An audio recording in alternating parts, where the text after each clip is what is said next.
Well, good afternoon, New Spirit family. It is great to be here with you for this week's devotional, hoping that this video finds you safe and blessed in the Lord. Driving home, just got done with early voting, and I'm glad that I got that out of the way before things get hectic this week for me.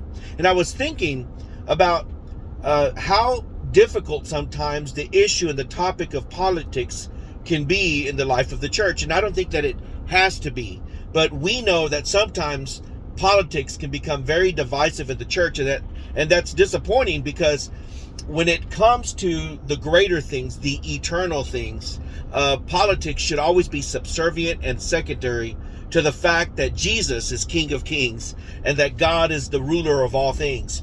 I think of Psalm 22 verse 28. Kingship belongs to the Lord, and he rules over the nations. But with that being said, it does not mean that we don't have a responsibility to vote and to make sure that our voice is heard. This is our nation. This is our country. And what do we desire but that we spread the message of the gospel, that we promote the things that are of God, and that we do not allow, if we can, sin to prevail. And so with that being said, I was thinking, what would somebody say if we were to ask, what is the responsibility of the Christian when it comes to voting? And I would say this: I don't think that the question when it comes to faithfulness as a believer should be centered around, well, can you be a Christian and vote this way or that way?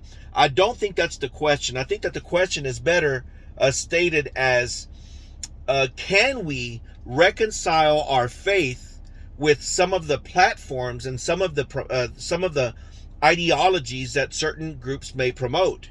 I think that's the bigger question. In other words, when we vote, we need to always make sure that we are endorsing and supporting groups that are most closely aligned with biblical values. So I think of Proverbs 14:34. Righteousness exalts a nation, but sin is a reproach to any people. Well, think about what that means. Righteousness exalts a nation. So I talked about this a few weeks ago, about how we are accountable not only to the Lord individually, but also collectively as a group. God holds nations accountable just as much as he holds individuals accountable. And so we're accountable, and I love this nation, and I want to make sure that what I do, and I play my part to make sure that I contribute and that I serve in this nation in a way that promotes righteousness. So when I vote, I ask myself, which platform better or more closely represents and promotes the values that I think are closer to biblical values? And so when people ask me, who did you vote for? I don't vote individuals. I vote platforms. I vote those that I think are more closely aligned. Now, remember, we're always dealing with humans, individuals, imperfect people.